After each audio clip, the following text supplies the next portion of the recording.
इसमें हम पूर्व में पूछे गए प्रश्नों के बारे में पढ़ेंगे जो कि मतलब शिक्षा शास्त्र से संबंधित है और पूर्व में पूछे गए हैं। ठीक है, तो सभी लोग वीडियो को लाइक करेंगे और वीडियो को शेयर करना है। ऐसे अनेकों प्रश्न वीडियो आप तक प्रेषित किए जाएंगे हिंदी शिक्षा शास्त्र से संबंधित, जो कि आपके लिए बहुत ही उपयोगी होंगे। ठीक है, तो टेलीग्राम ग्रुप से भी आपको जुड़ना है। टेलीग्राम ग्रुप से जुड़ने के लिए आपको टेलीग्राम ऐप डाउनलोड करना है, उसमें सर्च करना है IAS स्टडी ट्रिक और ज्वाइन हो जाना। ठीक है, तो चलिए स्टार्ट करते हैं दोस्तों आज का पहला प्रश्न है, शिक्षण सहायक सामग्री का चुनाव करते समय ध्यान देना चाहिए कि वह उपरोक्त सभी केवल शिक्षण बिंदु के लिए सरल, सुगम तथा उपयुक्त हो, या फिर केवल प्रकरण से संबंधित हो, या केवल कक्षा के अधिगम लक्ष्यों की प्राप्ति में सहायक हो।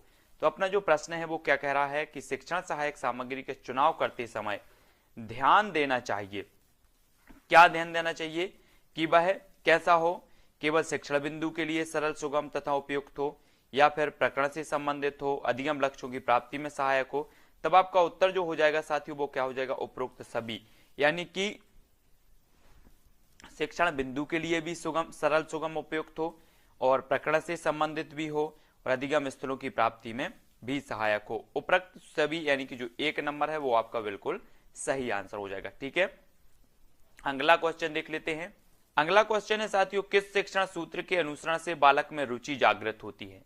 तो आपको बताना है कि कौन से शिक्षण सूत्र के अनुसरण से बालक में रुचि जागृत होती है। पूर्ण से अंश की ओर, मूर्त से अमूर्त की ओर, विशेष से सामान्य की ओर, या आगमन से निगमन की ओर। ये चार विकल्प हैं। अगर आपसे बनता है तो कमेंट में लिखें। आपसे पूछा गया है कि किस शिक्षण सूत्र के अनुसरण से बालक में रुचि जागृत होती है, तो जल्दी से कमेंट बताएंगे आप। तब आपका राइट आंसर होगा दोस्तों आगमन से निगमन की ओर। आगमन से निगमन की ओर जो शिक्षण सूत्र है इसमें क्या होता है, रुचि जागृत होती है, यानी कि जो आपका विकल्प नंबर 4 है वो आपका राइट आंसर हो जाएगा। ठीक है, अगला क्वेश्चन दोस्तों, छात्रों को अपनी मातृभाषा में बोलने के अवसर प्रदान करने चाहिए ताकि छात्र अपने आप को कमजोर ना समझे, छात्र अपनी निजी कठिनाइयां बता सके, या फिर छात्र अपना गृह कार्य आसानी से कर सके, या छात्रों के लिए अधिगम प्रक्रिया सरल एवं सहज हो सके। तो क्या हो जाएगा, छात्रों को अपनी मातृभाषा में बोलने के अवसर प्रदान करने चाहिए ताकि क्या होगा आपका उत्तर, आपको बताना है। चार विकल्प हैं, चार में से चयन करें और उत्तर बताएं। तब आपका राइट आंसर हो जाएगा दोस्तों छात्रों के लिए जो है अधिगम प्रक्रिया सरल एवं सहज हो सके।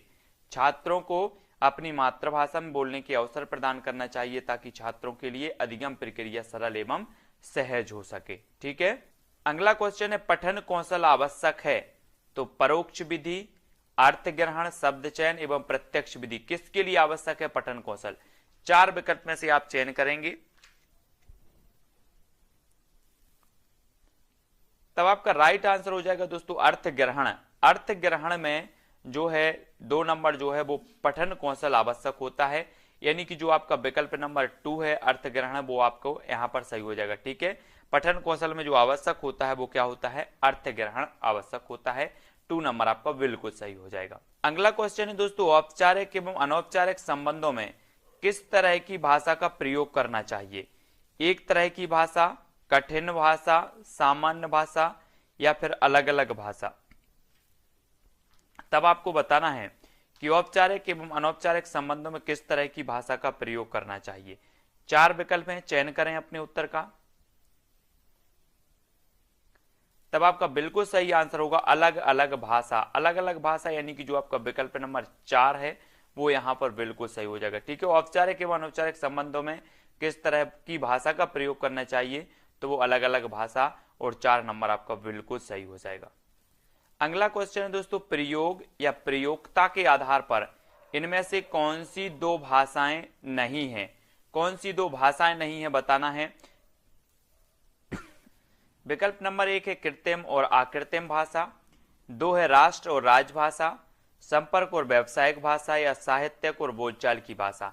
ये 4 विकल्प में से चयन करना। प्रश्न है कि प्रयोग या प्रयोक्ता के आधार पर इनमें से कौन सी 2 भाषाएं नहीं है। तो प्रयोग एवं प्रयोक्ता के आधार पर बताना है।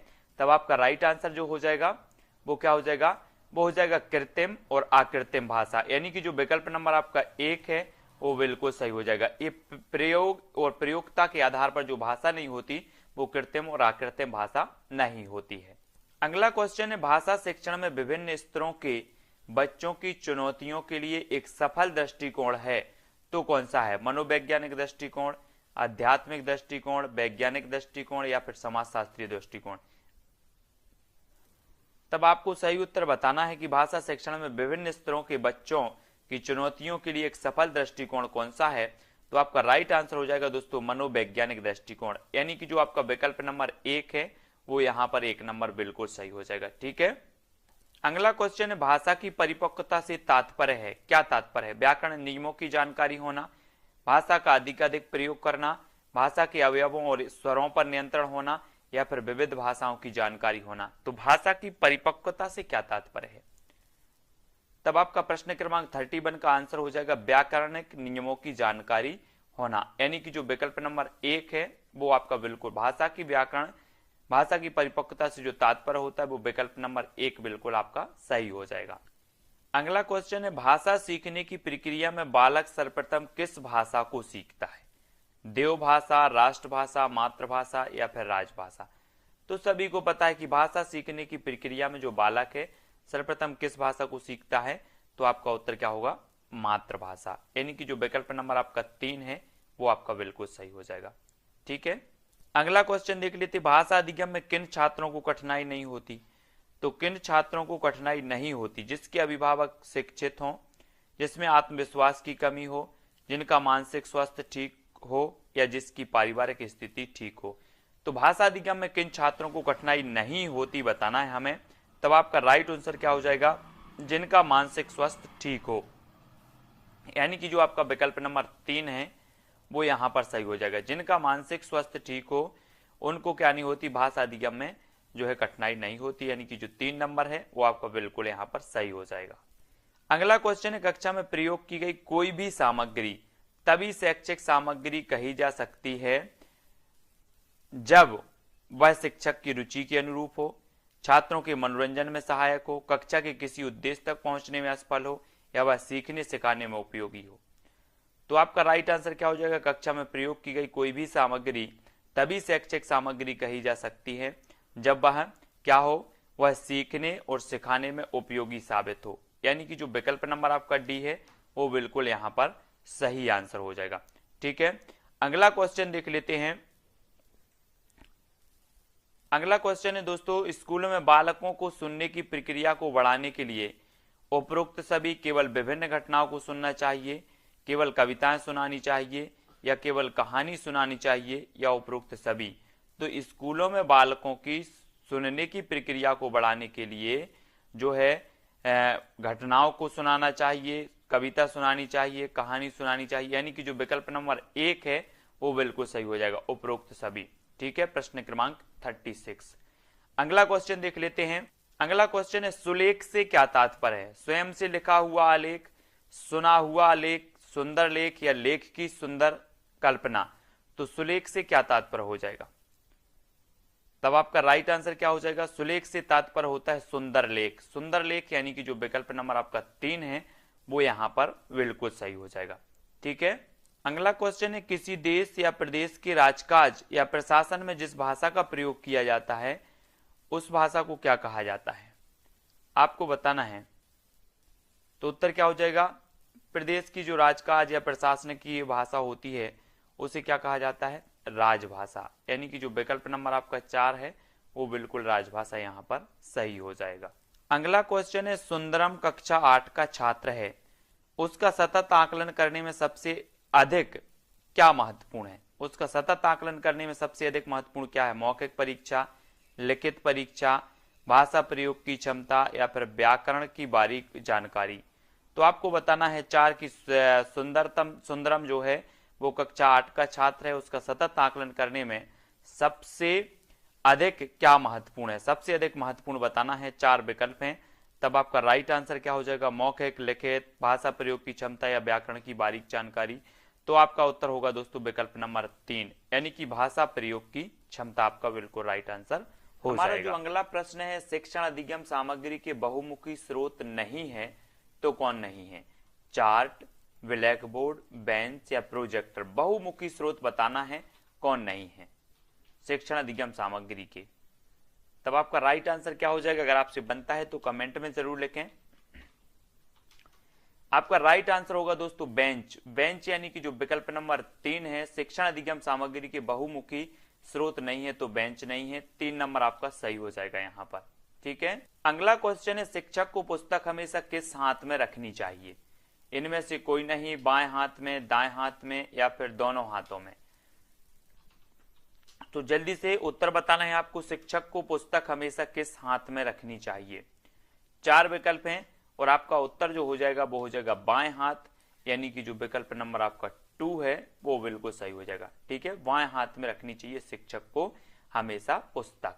अगला क्वेश्चन है, अहिंदी क्षेत्रों में हिंदी का शिक्षण व्यवहारिक व विवेचनात्मक हो, तार्किक व औचित्यपूर्ण हो, सहज व सरल हो या फिर वैज्ञानिक व स्वाभाविक हो। तो कैसा होना चाहिए? अहिंदी क्षेत्रों में जो हिंदी का शिक्षण होना चाहिए वो कैसा होना चाहिए? 4 विकल्पों में से चयन करना है और एक का उत्तर बताना है। तब आपका बिल्कुल करेक्ट आंसर हो जाएगा वैज्ञानिक व स्वाभाविक हो, यानी कि जो 4 नंबर है वो बिल्कुल यहां पर सही हो जाएगा, वैज्ञानिक व स्वाभाविक हो। अगला क्वेश्चन है, व्याकरण कोश आदि के आधार पर शब्द के सांकेतिक अर्थ का बोध कराने वाली शक्ति निम्न में से क्या कहलाती है? लक्षणा शब्द शक्ति, व्यंजना शब्द शक्ति, विरचना शब्द शक्ति या अभिधा शब्द शक्ति। तो व्याकरण कोश आदि के आधार पर शब्द के सांकेतिक अर्थ का बोध कराने वाली जो शब्द शक्ति कहलाती है वो क्या कहलाती है? प्रश्न क्रमांक 6 का आंसर बताना है। तब आपका राइट आंसर जो हो जाएगा वो हो जाएगा अभिधा शब्द शक्ति। अभिधा यानी कि जो विकल्प नंबर आपका 4 है वो यहां पर राइट आंसर हो जाएगा। ठीक है, अगला क्वेश्चन है दोस्तों, श्रवण कौशल का संबंध है कान से, नाक से, मुंह से या फिर आंख से। तो श्रवण कौशल बिल्कुल सरल क्वेश्चन है और श्रवण कौशल का जो संबंध होता है वो कैसे होता है? कान से। कान से यानी कि जो आपका विकल्प नंबर 1 है वो बिल्कुल सही हो जाएगा। ठीक है, श्रवण कौशल का संबंध होता है कान से। अगला क्वेश्चन है दोस्तों, उच्चारण संबंधित समस्याओं को ठीक करने के लिए किन यंत्रों की मदद नहीं लेनी चाहिए? नहीं लेनी चाहिए बताना है। लिंगबा फोन की, उपरोक्त सभी, समाचार पत्रों की या टेप रिकॉर्डर। उच्चारण संबंधी समस्याओं को ठीक करने के लिए किन यंत्रों का जो है उपयोग में नहीं लेना चाहिए? तो किन यंत्रों को उपयोग में नहीं लेना चाहिए?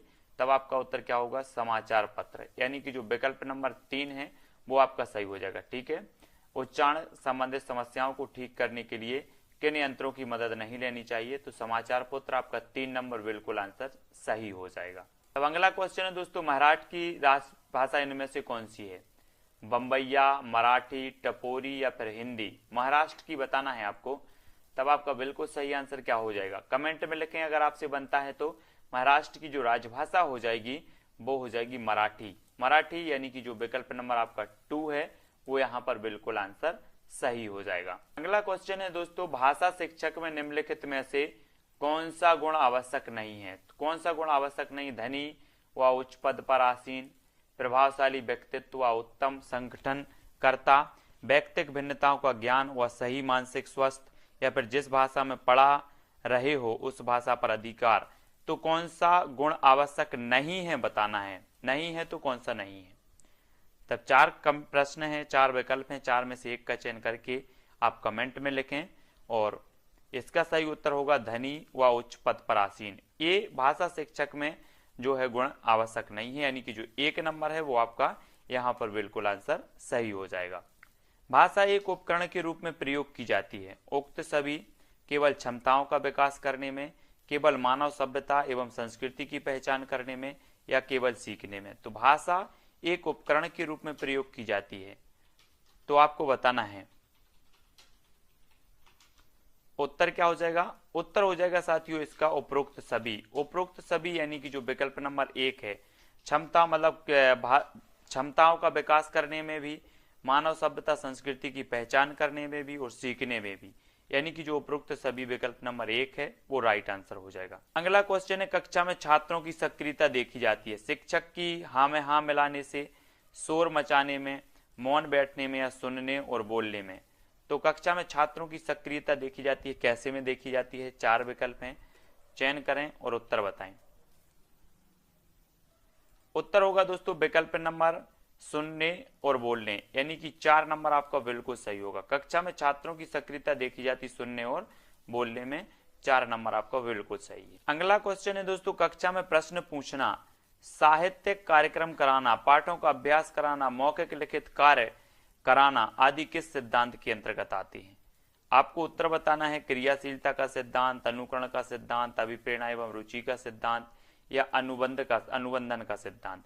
कक्षा में प्रश्न पूछना, साहित्यिक कार्यक्रम कराना, पाठों का जो है अभ्यास कराना, ये सारे के सारे किस सिद्धांत के अंतर्गत आते हैं? तब आपका राइट आंसर क्या हो जाएगा? क्रियाशीलता। क्रियाशीलता यानी कि जो विकल्प नंबर 1 है, क्रियाशीलता के सिद्धांत के अंतर्गत आते हैं। अगला क्वेश्चन बताना है दोस्तों आपको, निम्न में से वाचन कौशल की विधि नहीं है। तो वाचन कौशल की विधि कौन सी नहीं? वर्णमाला पद्धति, ध्वन्यात्मक पद्धति, अक्षरबोध विधि या फिर विधेयात्मक पद्धति। तो वाचन कौशल की जो विधि नहीं है वो कौन सी नहीं है? तो प्रश्न क्रमांक जो 38 और 38 का राइट आंसर जो हो जाएगा वो क्या हो जाएगा? विधेयात्मक पद्धति, यानी कि जो आपका विकल्प नंबर 4 है वो बिल्कुल सही हो जाएगा। ये वाचन कौशल की विधि नहीं मानी जाती और 4 नंबर आपका बिल्कुल सही हो जाएगा। अगला क्वेश्चन है, निम्न में से कौन सी बोली पश्चिमी हिंदी भाषी क्षेत्र की नहीं है? तो पश्चिमी हिंदी भाषी क्षेत्र की नहीं है कौन सी? अवधी, हरियाणवी, बुंदेली या फिर ब्रजभाषा। तब आपका आंसर क्या हो जाएगा? पश्चिमी हिंदी की कौन सी नहीं है? पश्चिमी हिंदी और पूर्वी हिंदी आपने पढ़ी होंगी, तो आपको पता है कि जो अवधी है ये पूर्वी हिंदी की है, हरियाणवी, बुंदेली, ब्रजभाषा ये पश्चिमी हिंदी की मानी जाती हैं, अवधी, बघेली और छत्तीसगढ़ी ये पूर्वी हिंदी की मानी जाती है, यानी कि जो आपका विकल्प नंबर 1 है वो यहाँ पर सही हो जाएगा। अगला क्वेश्चन दोस्तों, कहानी सुनना भाषा की अभिव्यक्ति का कौन सा रूप है? कहानी सुनना, इनमें से कोई नहीं, केवल मौखिक रूप, लिखित या मौखिक दोनों। तो कहानी सुनना भाषा की अभिव्यक्ति का कौन सा रूप माना जाएगा? तो 43 का जो आपका आंसर हो जाएगा वो क्या हो जाएगा? केवल मौखिक रूप। मौखिक यानी कि जो विकल्प नंबर आपका 2 है वो सही हो जाएगा, है ना। केवल मौखिक माना जाएगा, कहानी सुन रहे हैं, लिख रहे होते तो दोनों होता। 2 नंबर यहाँ पर आपका बिल्कुल सही हो जाएगा। आपको बताना है दोस्तों, निम्न में से किसने क्रियाशीलता के सिद्धांत पर बल दिया? उपरोक्त सभी ने, डीबी ने, फ्रॉबेल या फिर मॉन्टेसरी ने। क्रियाशीलता के सिद्धांत पर जो बल दिया है वो किसने दिया है? 4 विकल्प हैं, कमेंट में जल्दी से उत्तर लिखो। तब आपका बिल्कुल सही आंसर जो हो जाएगा दोस्तों कि डीबी ने भी दिया है, फ्रॉबेल ने भी दिया, मॉन्टेसरी ने। क्रियाशीलता के सिद्धांत पर जो जोर दिया है, बल दिया है, वो सभी ने दिया है और विकल्प नंबर जो 1 है वो बिल्कुल सही हो जाएगा। अगला क्वेश्चन है, बालकों की अधिगम संबंधी कठिनाइयों का पता लगाकर उसको दूर करने का प्रयास कहलाता है तो क्या कहलाता है? मूल्यांकन विधि, विरेचन विधि, उपचारात्मक विधि या आलोचनात्मक विधि, है ना। बालकों की अधिगम संबंधी कठिनाइयों का पता लगाकर उसको दूर करने का जो विधि कहलाती है वो कौन सी विधि कहलाती है? तो वो कहलाती है उपचारात्मक, यानी कि जो विकल्प नंबर 3 है वो आपका यहाँ पर बिल्कुल सही आंसर होगा। अगला क्वेश्चन है, बालकों की भाषा सीखने में एक उपयुक्त परिवेश नहीं है तो क्या नहीं है? विद्यालय, पर्यावरण, समाज या फिर परिवार। तो उपयुक्त परिवेश नहीं है बताना है, तो नहीं ही में आपका जो राइट आंसर हो जाएगा वो क्या हो जाएगा? पर्यावरण, यानी कि जो विकल्प नंबर आपका 2 है, बालकों की भाषा सीखने में एक उपयुक्त परिवेश नहीं है, पर्यावरण, 2 नंबर आपका यहाँ पर सही हो जाएगा। ठीक है। अगला क्वेश्चन है दोस्तों, नियमित रूप से किसी भाषा को सुनकर बच्चे क्या ग्रहण करते हैं? शब्द, ध्वनि, अर्थ या भाषा की बुनियादी संरचना। तो नियमित रूप से किसी भाषा को सुनकर बच्चे क्या ग्रहण करते हैं? तो भाषा की बुनियादी संरचना, यानी कि विकल्प नंबर आपका जो 4 है वो बिल्कुल यहाँ पर सही हो जाएगा। तो दोस्तों आज के वीडियो के लिए बस इतना ही। वीडियो के लिए लाइक करें, वीडियो को शेयर भी करना है, ठीक है, सभी लोगों को, और टेलीग्राम ग्रुप से भी जुड़ना है। जो भी साथी अभी तक टेलीग्राम ग्रुप से नहीं जुड़े हैं वो टेलीग्राम ग्रुप से जुड़ जाएं। टेलीग्राम ग्रुप से जुड़ने के लिए आपको टेलीग्राम ऐप डाउनलोड करना है, फिर उसमें सर्च करना है IAS स्टडी ट्रिक और ज्वाइन हो जाना है। ठीक है, वीडियो को लाइक जरूर करेंगे और शेयर करेंगे। ऐसे अनेकों वीडियो आने वाले हैं तो चैनल पर बने रहें और सभी लोग प्लेलिस्ट में जाकर के देखें। बहुत सारे वीडियो आपके जो है कोर्स से संबंधित हैं तो प्लेलिस्ट में देखें, है ना। प्लेलिस्ट में पूरी की पूरी प्लेलिस्ट आपको बना रखी है। तो आज की वीडियो के लिए बस इतना ही। जय हिंद।